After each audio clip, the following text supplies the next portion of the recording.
Now, we are nearing the end of this series called Rebuild.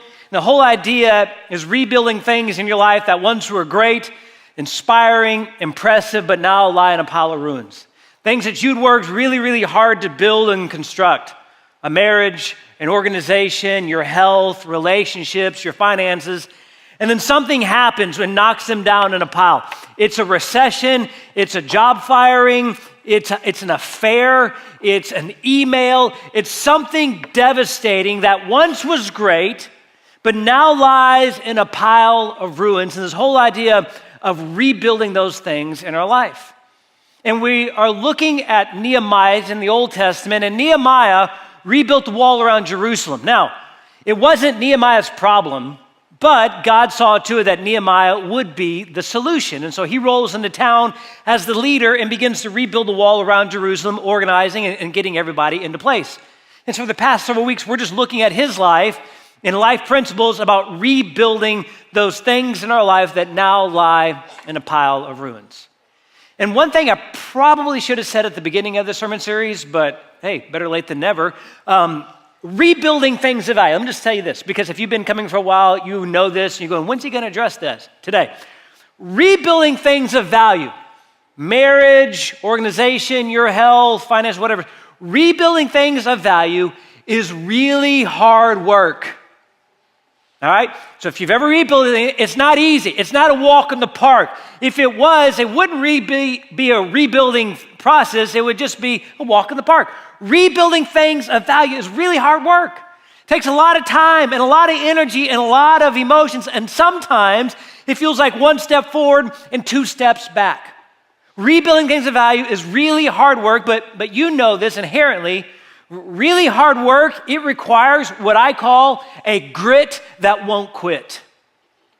Really hard work requires what I call a grit that won't quit. You might call it perseverance, determination, tenacity. If you're a young kid in the room, you might call it moxie. He or she has moxie. It's that thing inside of you that goes, man, I want to quit so bad. But it's that determination, grit, perseverance, moxie that says, I'm not going to. And really hard work requires that.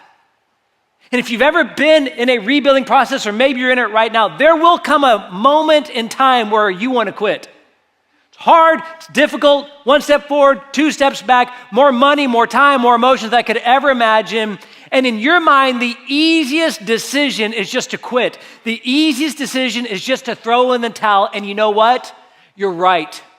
You're absolutely right. The absolute easiest thing would be to quit.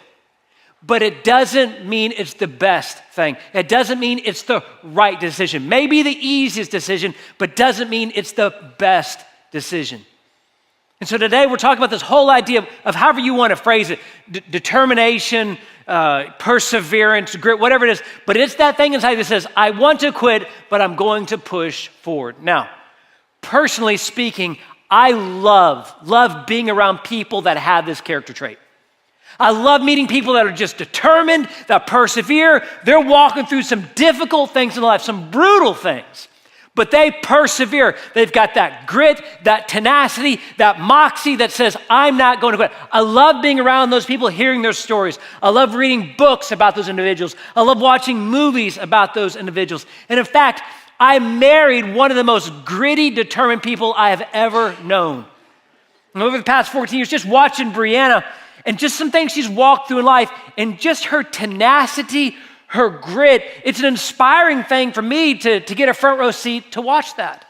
And this week, as I was thinking through this message, I was sitting in a coffee shop and I began to think about her and her tenacity and her grit. And so I began to ask her, what keeps you from quitting? What keeps you from giving up? And we were texting back and forth. And so I wanted to show you her answer, what she calls, this is her text message. What keeps you from quitting? Stubbornness, smiley face thing. And then my response, ha ha ha, that's true. Now, if you're a dude, you know ha ha, that's true, is a nervous ha ha ha, that's true. You're right.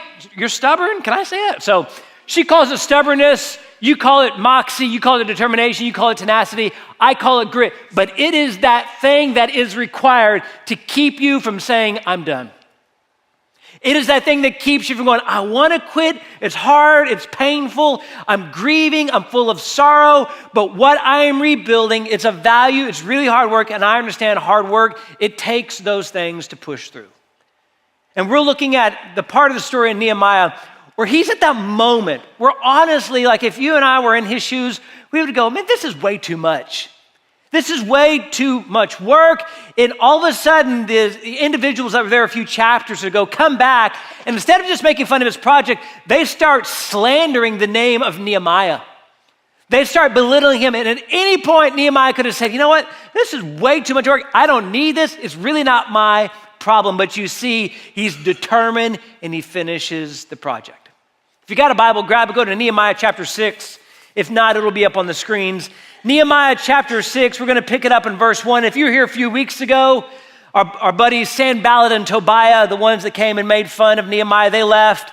Now they're back into the picture, and they turn up the heat on their opposition. Chapter 6, verse 1. It says, Sanballat, Tobiah, Geshem the Arab, and the rest of our enemies found out that I had finished rebuilding the wall and that no gaps remained, though we had not yet set up the doors and the gates.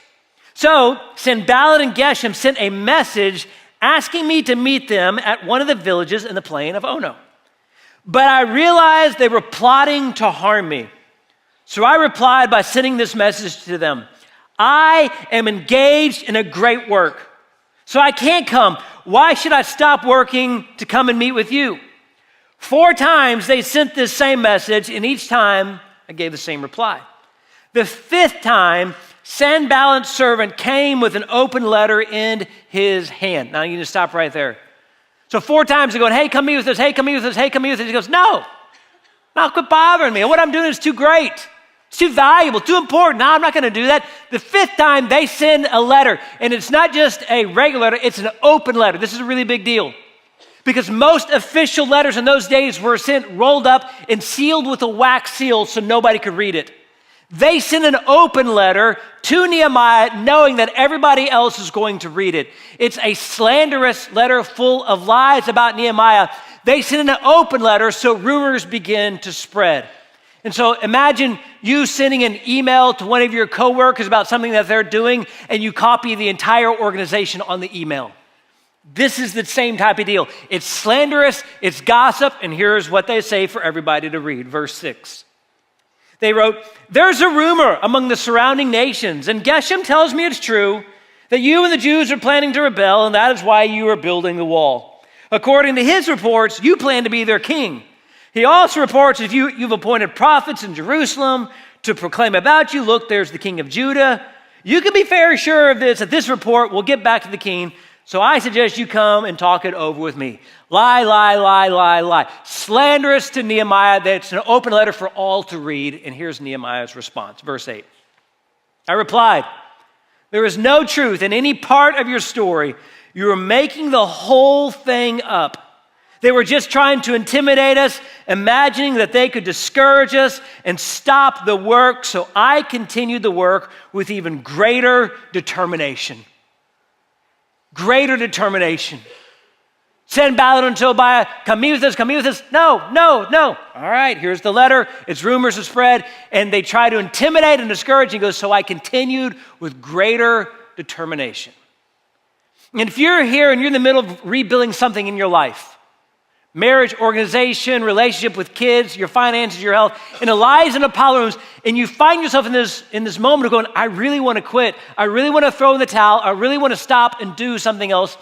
I just want to give you a few ideas from Nehemiah's life today that my ultimate goal is that it encourages you to continue on, that it encourages you to see the project through. The first idea I want you to write down is this, is to remember back. Remember back. And I want you to go look at verse 3. Verse 3 says, I am engaged in a great work, so I can't come. Notice he says, I'm engaged in a great work. Nehemiah knew how important his work was. It wasn't a mediocre work. It wasn't a, hey, I'm engaged in a work that, I had nothing else to do, so I'm here. It's a great work. It's an important work. It's a valuable work. And if you're in the middle of this thing and you want to quit, you need to remember back of the compelling reason why you began the work in the first place. Like, your marriage is too great to quit. And your relationship with your kids is too great to quit. Your financial future is too great to quit. Your health is too great to quit. You are too great to quit on. But you're in the middle and it's hard and it's frustrating and you really can't see the forest through the trees to remember back that what you are rebuilding is something of value, is something important, and it is a great work. And to be reminded that those great works, those things of value, it's going to be really, really hard and really, really difficult. But if you don't remember back to the compelling reason why, it's really difficult to continue forward with the process. Because you're just going, I'm not so sure what's going to happen, but to remember back that it is a great work, it is a valuable work, it is something of important. Because you're in the middle, if you don't remember why, it's just easy to stop and move on to something else. Many years ago, Bria and I were visiting some of her family. They live up north. It was before we had kids, and so we traveled up there, visit her aunt and uncle.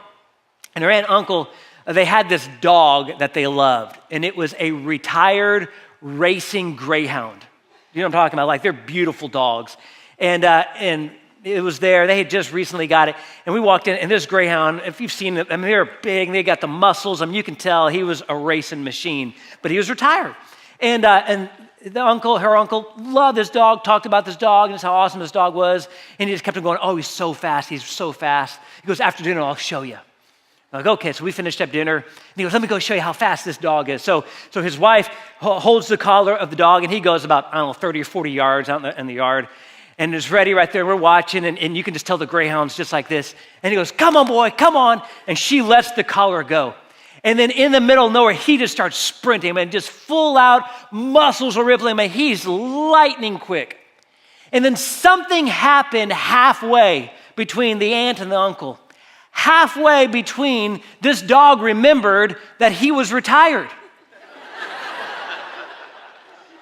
And something clicked, goes, hey, I can play golf, I can sleep in, I'll move to Florida if I want to, whatever. I'm retired, I don't have to do this anymore. And literally halfway, he stops and just kind of prances to the uncle.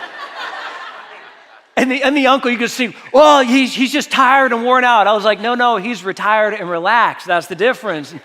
There's a moment where halfway through he goes, there's no compelling reason why I should do this. You know, when you're halfway through, you've got to go back to go, this is why I'm rebuilding. This is why it's so important. This is why this marriage, our kids, this organization, our finances is so important. Remember back to what you're building is a great and valuable work. Second idea I want you to write down is this, is to strengthen up. Strengthen up. Look at verse 9. It says they were just trying to intimidate us, imagining they could discourage us and stop the work in the last sentence. So I continued the work with even greater determination. What's interesting is in Hebrew, what that means is, so God, please strengthen my hands. Strengthen my hands. Because he was tired and worn out. Let me just let you in on a little secret. It's true about everybody here in this room and even those watching online. The truth is this: you are not Superman or Superwoman. You do not stand there with your arms on your hips wearing a cape blowing in the wind. You get tired.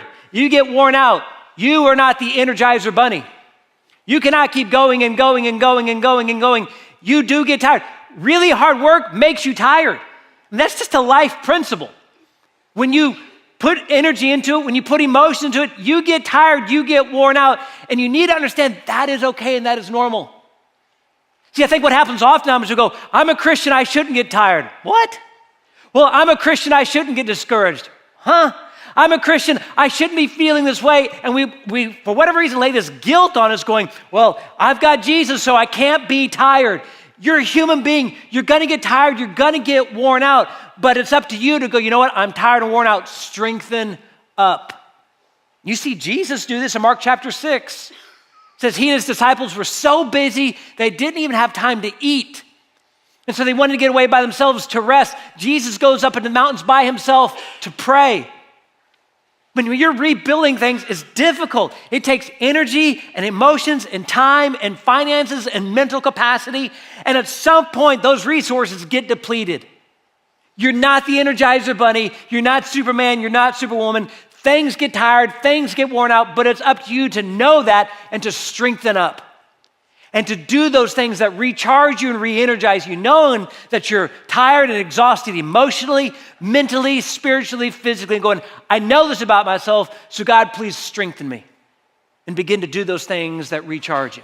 And do that with urgency, because all too often we go, oh, I'll do it later. It's not that big a deal. And burnout happens, and we wonder why, because we had all these warning signs. We're tired, we're worn out. Stop and strengthen up and recharge. And I'll just say it this way.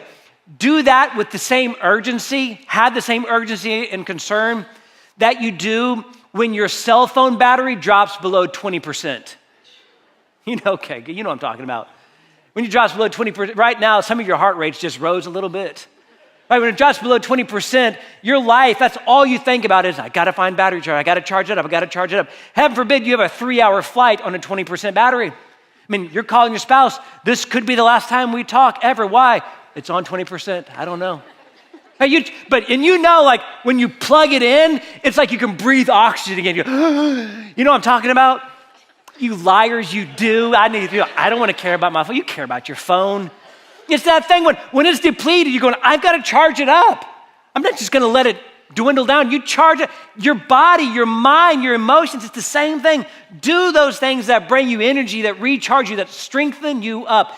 This rebuilding project is too valuable for you to burn out. It's too valuable for you to quit, too valuable for you to throw in the towel. Do those things that recharge you and re-energize you. For some of you, maybe going for a walk. Maybe it's watching a sunrise or a sunset. Maybe it's a good book. Maybe it's a conversation with that really encouraging friend in your life.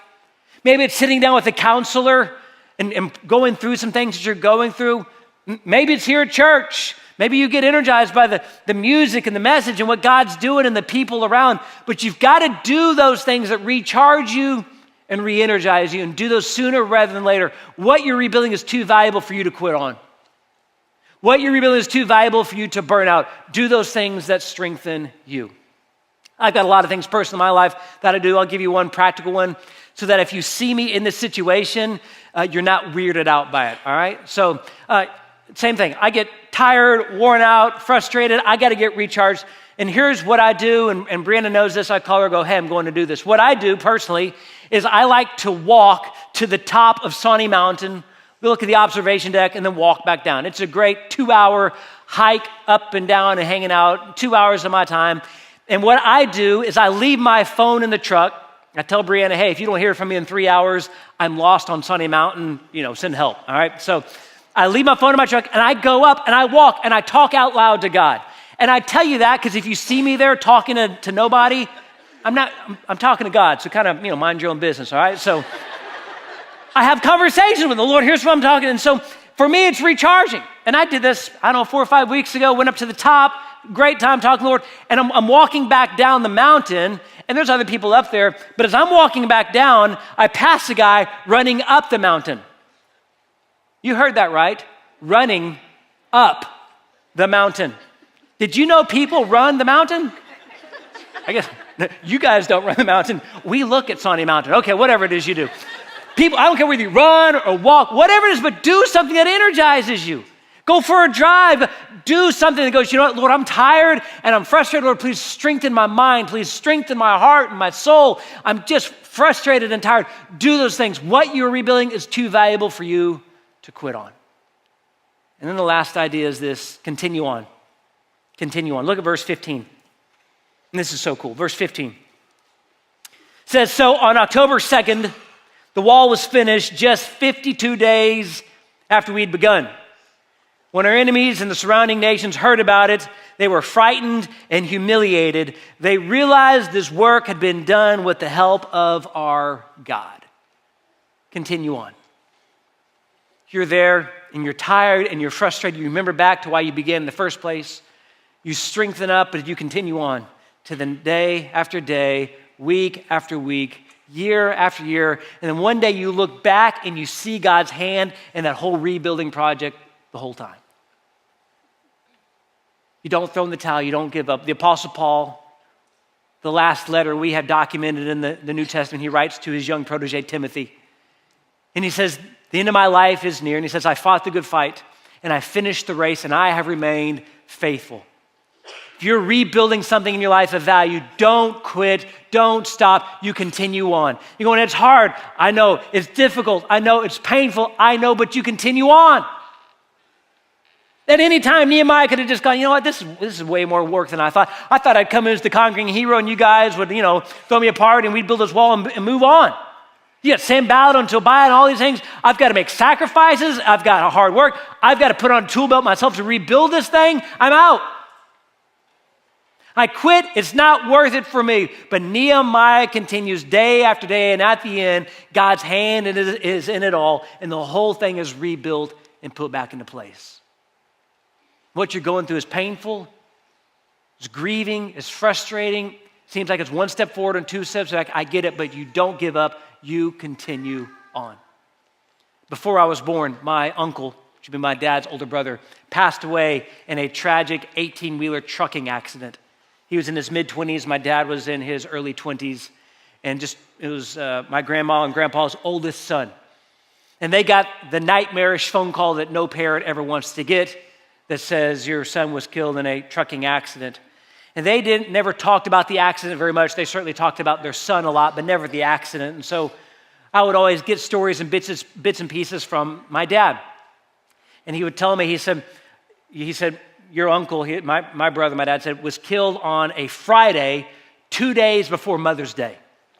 2 days before Mother's Day. Gets that phone call, and my dad comes in from college and there with the family. And he said, Chris, 2 days later, killed on a Friday, Saturday, Sunday, he goes, the entire family was in church. See, the entire family, we were there. We always sat on the second row. He goes, it was me and my sister and, your grandparents were all there. And I said, why? He said, because that's just what we do. He said, we as a family, we worship in the good times and we worship in the grieving times.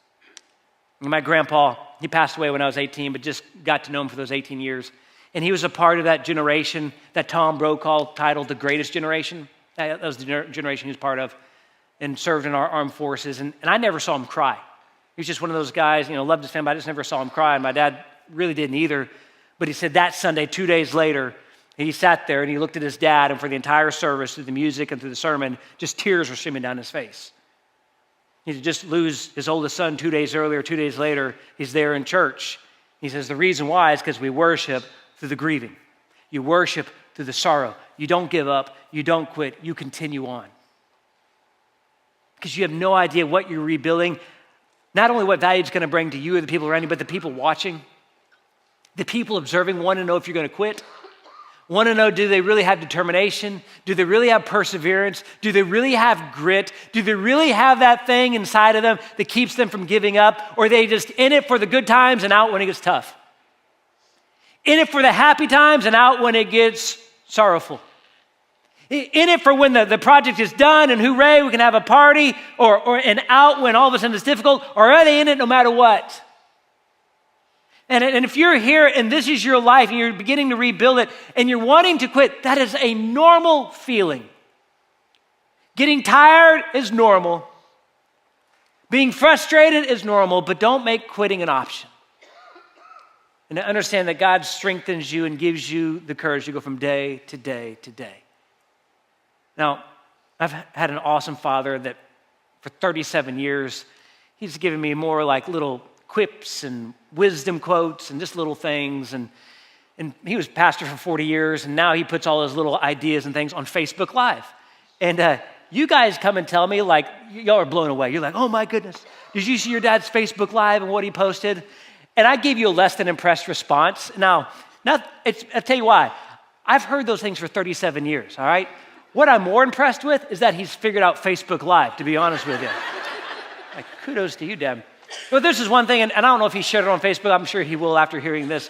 But he says this to me about quitting, and I've heard it since I was a little kid, and it's just stuck with me. It's one of his little words of wisdom. Now, my dad, and I don't know if your dad or grandpa, if you had this, but whenever he's about to say something like wise, he kind of has this certain look. I don't know. He just has this smile. I remember pulling me in.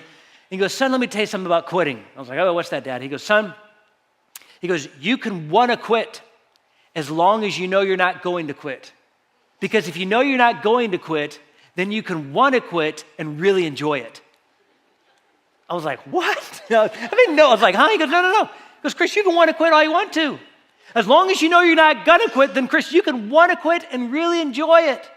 Meaning, Chris, wanting to quit, that's a normal thing. But if you know you're not going to, if you know you've got perseverance, if you know you've got determination, if you know quitting is not an option, then this whole idea of going, man, I'm tired and frustrated, you get that and you understand that, but you move on.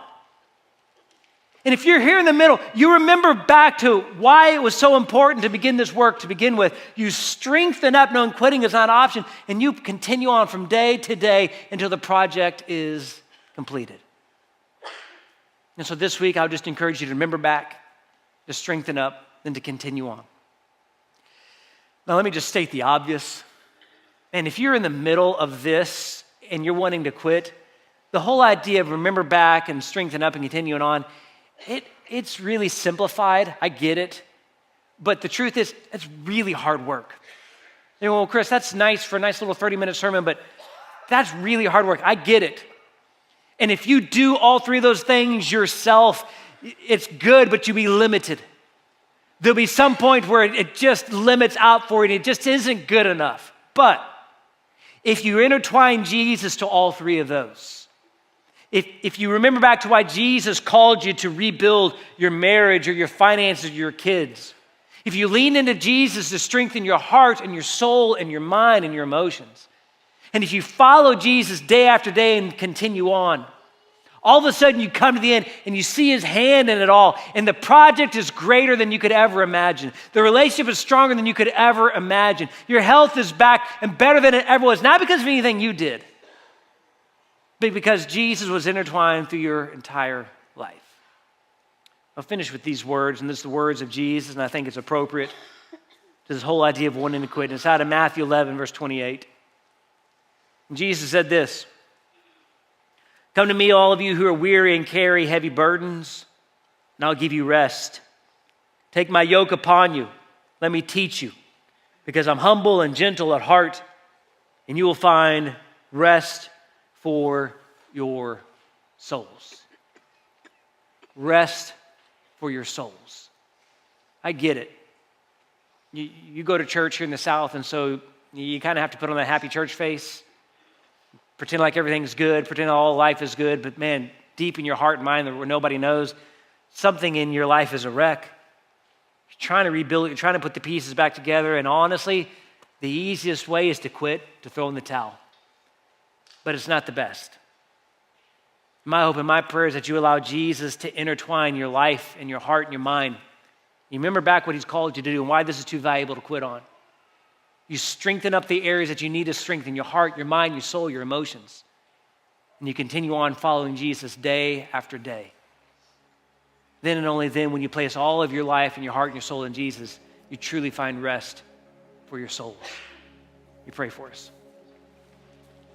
With every head bowed and every eye closed, if you're in this room today or watching online, you never had rest for your soul. You've never made Jesus your Savior, your King.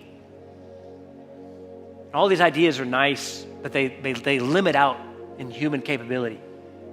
But man, if you would place your life in the hands of Jesus and allow him to be king of your life and heart and mind, man, I promise you, you'll experience peace and hope and a joy that you can't possibly comprehend. But the decision is up to you to place your life in the hands of Jesus, to place your faith in Jesus, or to continue doing things yourself.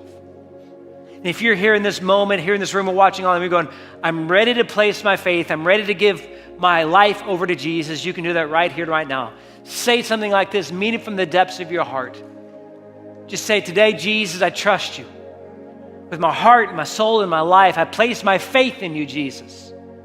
I believe you died on the cross for me. I believe you're buried, and I believe you rose again from the dead. I'm placing my faith in you, Jesus, for my salvation. Lord, fill me with your Spirit and help me to live for you from this day forward. Now, with every head bowed and every eye closed, let me talk to the rest of you here in this room. Those of you that know Jesus is your Lord and Savior, and I'm just going to ask you this question. Just personally, I'd love to know so I can pray for you, but with every head bowed and every eye closed, if you're in the middle of rebuilding something in your life, and you're just at the moment where you want to quit, you want to give up, and you just need prayer for strength, for encouragement, would you do me a favor? Would you just raise your hand up in the air just so I can see and so I can pray for you guys specifically? Man, I see. Oh my goodness. right, you can put your hands down. Father, I pray for the men and women and the kids here in this room that are hurting, that they're in the middle of rebuilding something and it's just costing more time and energy and emotional capital they could ever imagine.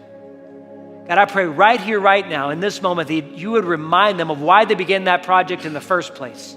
God, that you would strengthen their heart and their soul and their mind, and that you would give them the courage to continue following you all the days of their life, to see the project through to the end. God, I pray for them. My heart breaks for them as their friend and as their pastor. I pray that you'd go before them. I pray that you'd encourage them. I pray that you'd strengthen them here today.